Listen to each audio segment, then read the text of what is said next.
when you cop a bit in return.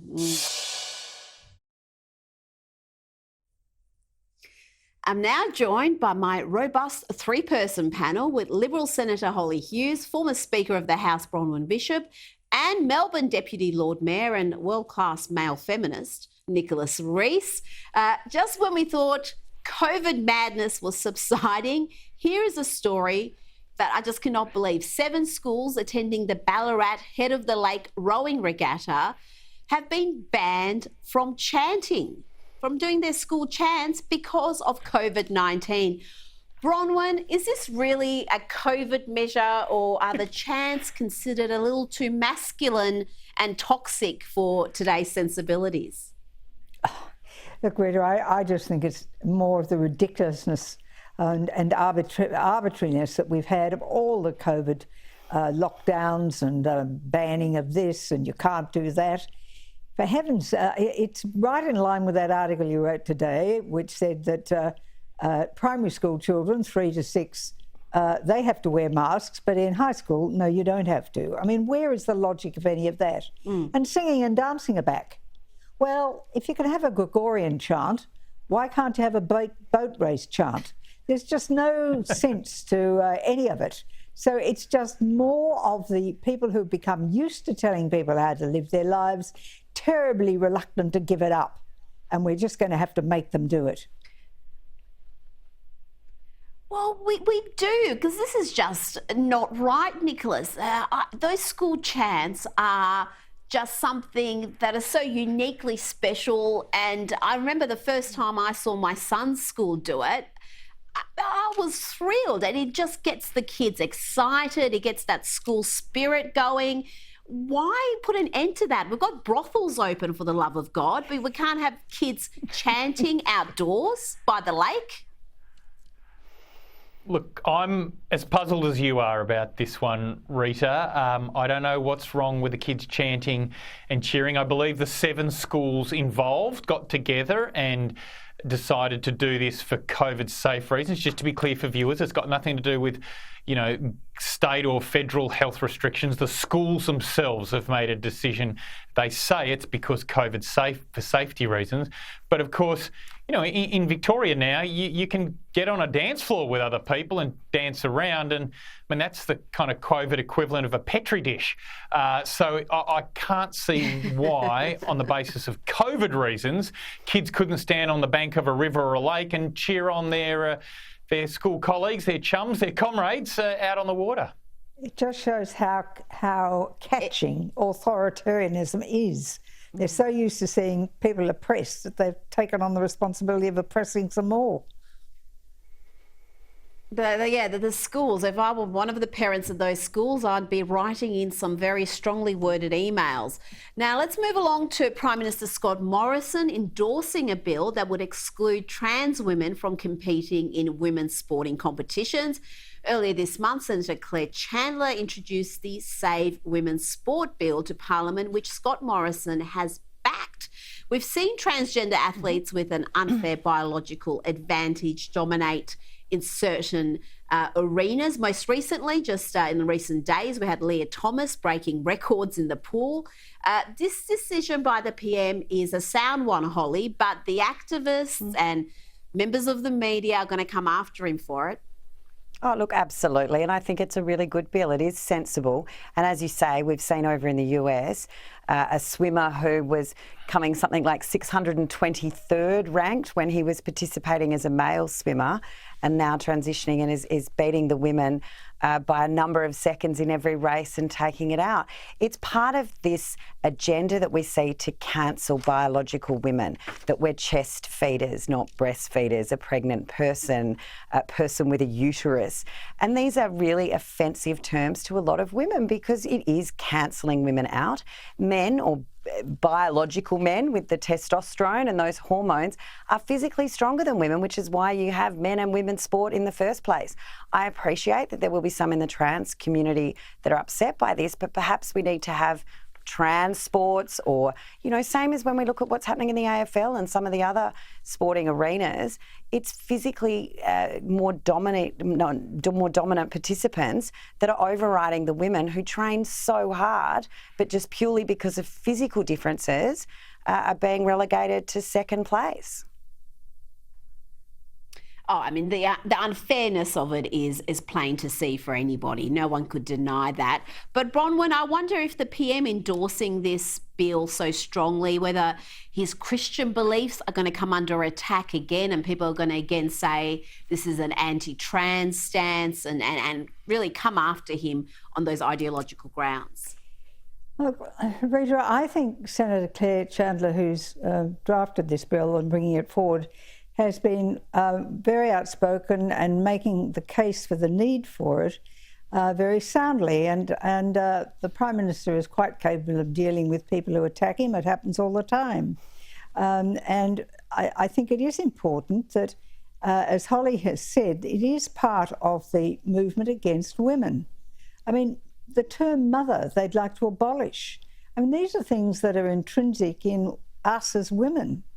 And to be told that we have to somehow become a non-event again, when through the whole of the feminist movement and people who've just been determined to fight on equal terms, to be pushed back again is just not on. You know, this argument about participation of trans people only becomes an issue with women. You don't see any problem with women who are transing to become men wanting to participate in men's sport, because very simply, if there's a contest between men and women, men win because they are physically stronger. Now, we've come out of the caveman era, I'm very pleased to say, and when we come into the world of politics and we come into the world of business, we now compete on the basis of what your brain can do, and there everybody, irrespective of their sex or their gender, can compete equally because it is not dependent on physical strength. This issue of saving women's sport Bronwyn, is only relevant I because heard of physical strength. Yes, I heard that sigh too, Rita. You're right. You what? I heard the sigh from... I heard Nicholas Reece sighing loudly. I thought it was very rude during your answer. So I am going to have to go to him. He is the proud male feminist. Where do you stand on this, Nicholas? Because as a male Nicholas, feminist, I'm a little bit conflicted. You'll have to do better than a sigh. You'll have to have a cogent argument, and that's difficult for a socialist.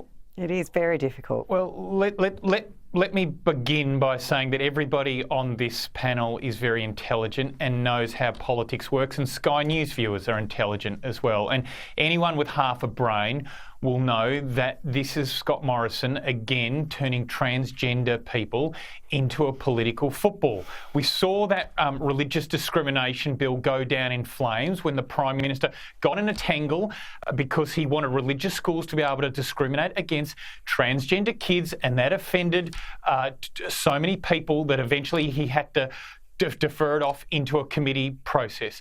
Now, to try and satisfy the hard right of his party, he's bringing up this issue of transgender people playing sport. Rubbish. And why? And why? The only reason it's coming up now rubbish. is because of the fallout of the religious discrimination schmozzle. Let me put it very And the problem with all this Nicholas. is we're talking about human beings, okay? Let me put it very Senator Hughes soundly. says, some transgender people might have their feelings hurt, but so what? Well, guess That what? is not what I said at all, Nicholas. And this is an issue which can be dealt with in a measured and sensible way, not in the political spotlight with the Prime Minister women who train their whole lives? with it, weaponising discrimination against transgender people. Diminishing women Nicholas, yet again. Nicholas, What let me about the just- women? Nicholas, you were better when you were What sighing. about the women and the girls? You were better when you were saying. But There you just can't, isn't- Nicholas, there just isn't an deny answer. that there are women. There are women and girls who've been denied their opportunity, who've been denied scholarships, who've been denied the opportunity to go to the Olympics or the Commonwealth Games. And you can't look over that. That's just grossly unfair. And to bring in discrimination into this argument, I think you really are reaching. You're cheapening this issue. And to say this is some far-right issue, the most outspoken people on this issue are leftist feminists who want to preserve women's only spaces, including women's only sport. Nicholas, come on, you cannot play the Nicholas, culture wars with something like this. And what, Nicholas, you've just done is insult and attack Senator Claire Chandler, who's put an enormous amount of work into this and has worked very strongly on it, and she's been successful in having the Prime Minister back her bill.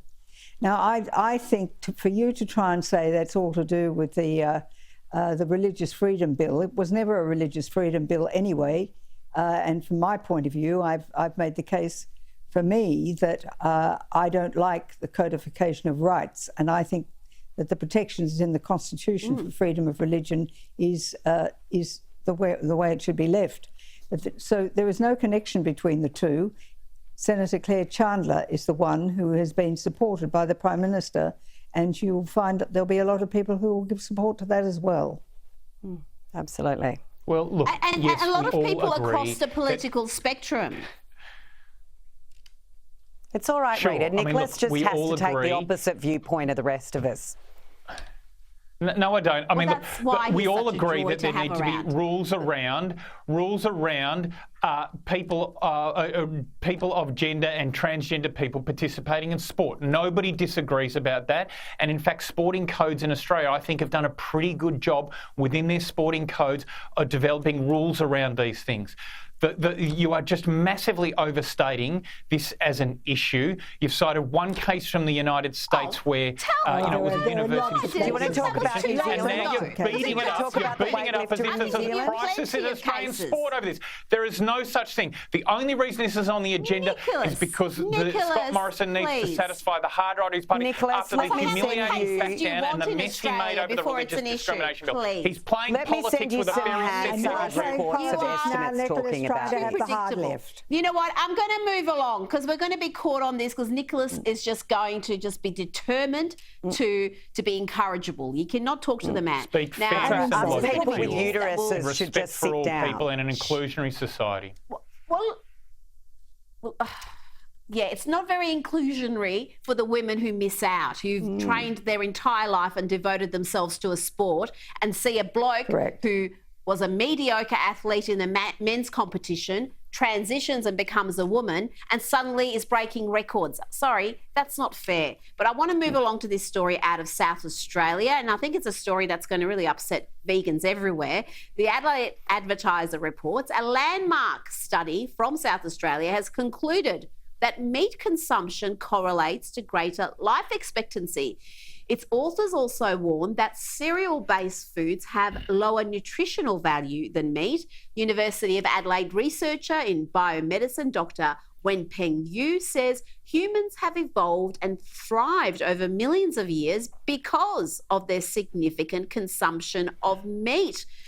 My goodness, Holly, this is going to upset all sorts of vegetarians and vegans because we're all told, we should be eating bugs and we should be eating grass to save the environment.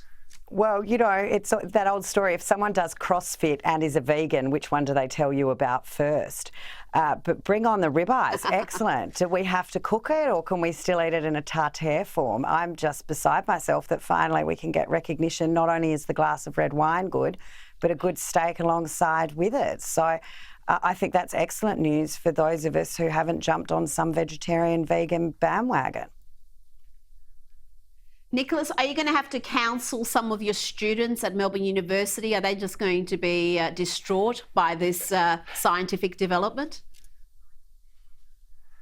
Look, I don't think they will be, Rita. I mean, look, I love a good steak, but isn't the secret to a good diet, all good things in moderation? So, enjoy red meat and enjoy it as part of a balanced diet. Of course. I'll probably skip the tofu. Story, Well, all I can say is that if we don't want that in moderation. If you look at the size of human beings over hundreds of years anyway, if you go back to the Black Prince, he was actually quite small when they weren't sort of eating what you might call nutritious meals of meat as we are today. And as people have had access to a lot of meat in their diet, they've got bigger and stronger. they're not eating the carbohydrates that come with a lot of grain. Yeah, but we're getting a bit fat too, Bronwyn. We're getting big, but I don't know if we're staying healthy. But I want to ask you about this, Bronwyn, in particular. This story from the US, where a Starbucks barista in Texas has been praised for their quick action after intervening to save a woman who they believed may have been in danger. The employee noticed that a customer was approached by a suspicious man and decided to intervene with a hidden message on a coffee cup, and it said, "Are you okay? Do you want us to intervene? If you do, take the lid off the cup." Bronwyn, I don't have long, but this is the sort of old-fashioned chivalry that we want to see more of. Well, it makes you believe in the goodness of mankind again, doesn't it? That there are people who intervene when other people are at risk. You know, I was at a ceremony at Government House fairly recently, and I watched a bravery award be given by a man who had literally... Bronwyn, we will have to get back to that just because I have run out of time. Thank you so much, Bronwyn Bishop, Holly Hughes, Nicholas Reece. Thank you so much for joining me this evening. Coming up, what is the truth about electric cars? Does the reality match the hype? Alex Epstein next with Straight Talk about all things climate change.